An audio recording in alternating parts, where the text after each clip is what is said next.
সমুদ্রে যারা বেড়াতে এসেছে তারা হয়তো এই জিনিসটা জানে। দিনের বেলা সমুদ্র যতটা সুন্দর আর ভালো লাগে, রাতের বেলা কিন্তু ততটা নয়। রাতের বেলা সমুদ্রের এক ভয়ানক রূপ দেখতে পাওয়া যায়। দিনের বেলা প্রচুর লোক সমুদ্রের ধারে থাকে, সমুদ্রে চান করে নামে, তাই অনেকটাই ভালো লাগে। কিন্তু রাতের বেলা সমুদ্রের মেজাজ পুরোটাই আলাদা।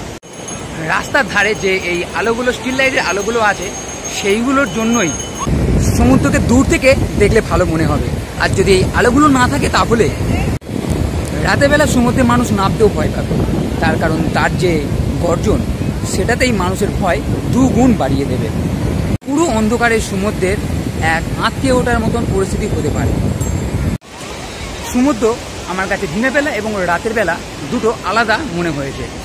রাতের বেলা সমুদ্রের গর্জন আরও ভয়ঙ্কর বলে মনে হবে, যেন মনে হবে সে সব কিছু নিয়ে নেবে, সব কিছু নিজের মধ্যে গাছ করে নেবে। কিন্তু না, মানে এটা ভুল বললাম, কারণ সমুদ্র কোনোদিন কিছু নিয়ে নেয় না, যা নেয় সব কিছু ফেরত দিয়ে দেয়। সে যাই হোক, সমুদ্র রাতের বেলাও মানুষের কাছে এক আকর্ষণের কেন্দ্র হয়ে আছে। তার কারণ সমুদ্রের ধারে প্রচুর মানুষ এখানে এসে জড়ো হয় এবং সমুদ্রের এই যে রূপ সেটা দেখে এবং যে আওয়াজ, গর্জন এবং হাওয়া, সেটা দেখে মজা পায় এবং আনন্দ উপলব্ধি করে। তাই সেটা দিনের বেলা হোক বা রাতের বেলা, মানুষের কাছে সমুদ্র সবসময় একটা আকর্ষণের কেন্দ্র হয়ে আছে। এবং তাই বলছি, আপনি যদি কোনোদিন সমুদ্রের ধারে না আসেন তাহলে আসতে পারেন সেই মজা নেওয়ার জন্য।